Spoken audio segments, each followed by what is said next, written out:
Well, hello there.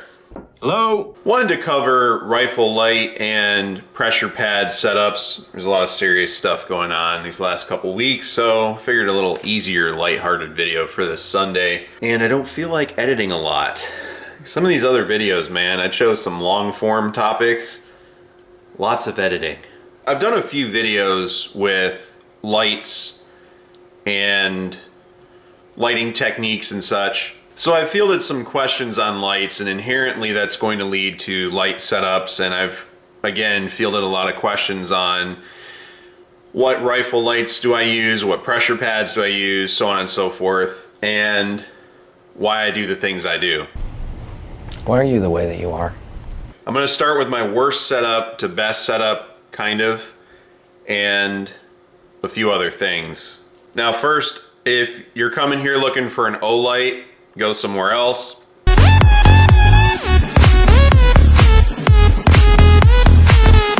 I also haven't run a Rain yet. Some people want me to run the Rain 2.0. I'm not opposed to that. I just haven't had the opportunity to use one. Before I purchased anything, I had the opportunity to use it, so I had confidence in those setups when purchasing them after messing around with them, versus the Rain I haven't used.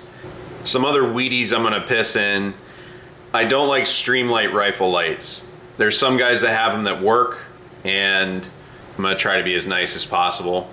My ex-wife had a Streamlight on her Knight's patrol rifle for a little bit, and it went out on multiple occasions when she needed it. We replaced it at the time with what the best light was available, which was the M300 dual fuel. First, I want to tell you that when you're setting up lights, you want them at or above your bore. I prefer to have the light behind the muzzle device. So you're gonna see a common theme in all my setups where wherever this port is, it's not where the bezel is, with the exception of one. And that's based on a lot of factors. It's based on real estate, what kind of muzzle device you have, so on and so forth, whether you run suppressed or not, all that good stuff. As well as the size of your light. So some lights take up less real estate, and then there's others that take up more real estate. Now, as far as what lumen output is gonna work for you and what size light and runtime and all that other good stuff, that's up to you. I'm not gonna tell you what to do, but I'll tell you so far, Surefire and Modlite have been the only lights that I've run that I've had consistent success with. Now, this being a 10.5 trap house gun, essentially. Damn, big dog. Hands. Oh my God. What y'all doing? We called this shit. Y'all stripping, boy. I'm not too concerned with having a constant on feature like I am with the rest of my rifles, but this setup is a Modbutton with a Surefire M300 Scout 500 lumen light, and it's pretty effective. It does what it needs to do. It's not very bright, and my dumb ass forgot that it's a legacy head that Modlite no longer puts out because they only put out their 600 series. So I have to figure out what head to replace this with if I want any more performance out of it, or just take it off and sell it to somebody for like $100. But for all intents and purposes, this 10.5 has a light on it, and it's just the Modbutton. The reason I like the Modbutton is it's high effort, so there's no accidental discharges. You really have to push on this thing to get it to activate, which is good. You want deliberate things, especially with things you're trying to control and not expose your position like a light. Now next, of course, is Mr. 556. Now I have the Geisley SMR rail on both my MR556s, so the mounting options are limited. And the rail leaves this much space, so it allows me to time the light almost perfectly. And these are kind of ported a little bit backwards, which is why this isn't in line with this part of the muzzle device, this little ring here. So because that back cuts a little bit, I moved it back slightly. Now, again, in line with the bore, not hyper ideal. It gives you a blind spot to your left if you're a right-handed shooter. Vice versa, if you are left-handed and you set it up the opposite way, you're gonna have the shadow on the opposite side of the light. This combination is the M300 Scout dual fuel with an SR07 pressure switch. Very consistent setup. I've had no real issues. I know a lot of guys are going to talk about area out to 100 yards max, maybe 75, and you're going to see a wide spread with a dual fuel. There's definitely different applications for each light, and I'm definitely going to take this light off and put an OKW on my LPVO guns that have a 1:6 or 1:8, or anything with big magnification is going to get an OKW, maybe the rain later, but something that throws the light a lot further. But I have mostly M300 dual fuels and this pressure switch. What I like about the SR07 is you have the temporary on feature, and you also have permanent on. So if you're searching for something, you're in a nice protected position, you can do that, search for what you're trying to shoot at, hit it, and you're good. So this is, again, another way to set this up. The SMR rail doesn't afford you a lot of opportunities, and when I put the OKW on here, I'm going to get one of the Arisaka mounts that I have on something else. So I'll show you that in a minute. But this is another way to do it. Definitely not hyper ideal with how long the barrel is and everything, but it still gets the job done. I've used it at night and it's worked pretty well. And now we're gonna focus on more ideal setups with location and everything. Nice. This is effectively the same light, however, it's the 640, not 600, so it already comes with this mount, which articulates. And for the intents and purposes of this rifle, as it sits right now before it gets an ACOG, it's fine running a 600 light. So I have the 640, we have the above the bore placement. It's on the last rail section of the Knight's rail, and it's a very clean placement. It's not going to get cooked to death. It's not going to bump into anything. Everything is good to go. And with a 20-inch, you're kind of limited unless you have a super long Geisley rail. But the SR07 pressure switch once again, and it gives you the permanent on capability. So I have, with a longer rifle, the ability to click it on and search if I'm in a very safe cover and concealment position that's not assaultable, and I can search for a target, or the temporary on. So it gives you a lot of capability and it's effective. It's also in an ideal placement. The barrel shadow is going to be down around the 7 o'clock position, which is ideal. It's going to be towards your feet, and your eyes are above the barrel. So that's where your light should be. It should be as high up above the barrel as possible without getting ridiculous. About in line with the top of the rail or a little higher. You'll see it's a little higher. This is really ideal placement, and it'll be above the barrel or above a suppressor, whatever you prefer, but just so long as it's above the bore, you're in a good place, and your eyes are already above the bore, so it just works out much better. Less distractions, easier to pick up what you're trying to do, and it's definitely more streamlined, so that's what you want to go for. Next setup. Now this is the one that is the caveat. Now, from the perspective of the camera and the lens, it's coming in diagonally. This muzzle device is actually as closely timed to the rear as possible, but there's a little transfer, as you can see.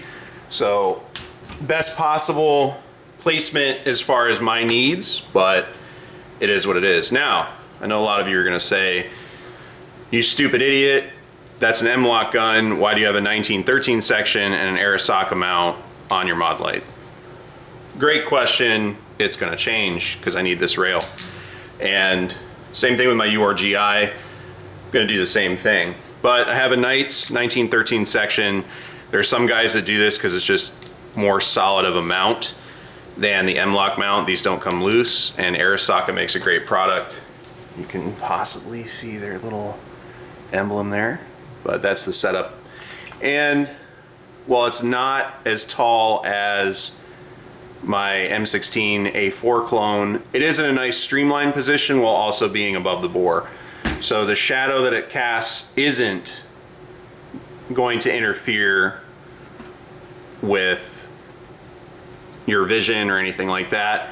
I also have my ideal setup for the Modbutton. So if you're gonna ask me, if I'm gonna run the Modbutton, I need a permanent on solution, then get the DS00. And I know this is peak panic and Rona and supply issues and all that stuff, so I'm showing you stuff you may not be able to get right now, but just put it on your list. And keep your eyes peeled, they'll be in stock here and there. No big deal. And you can also time this. So before it's all the way tightened, you can rotate this piece here so it's timed perfectly, so you can actuate it cleanly if you need to. You're not like trying to shoot under or any of that stuff. So it gives you that option. So my preferred setup is the Modbutton because it's very deliberate, and the DS00 because it's also very deliberate. I also don't notice any brightness differences or any of that other weird stuff that some super autistic people worry about. This light works perfectly fine. Haven't had anything come loose, and I'm very happy with this setup, and this is my preferred setup.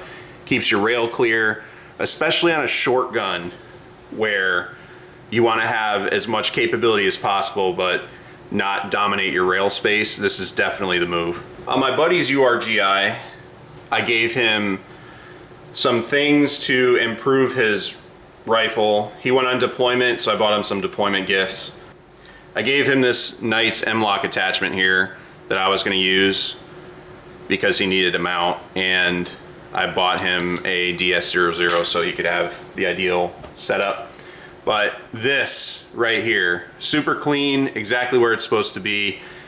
Same setup with the Modbutton and the DS00. He has it timed a little tighter because that's what he prefers. And quite frankly, this is perfect. This is exactly where you want it. Clears the suppressor. It's away from the muzzle device. His light isn't all scored like mine is. Just perfect. Nice and tidy. Zero issues. He doesn't even have to really do any wire mitigation because it's all tucked in there. So he's still gonna do it, but it's super clean. And it doesn't move around. He's running it like this. Excellent.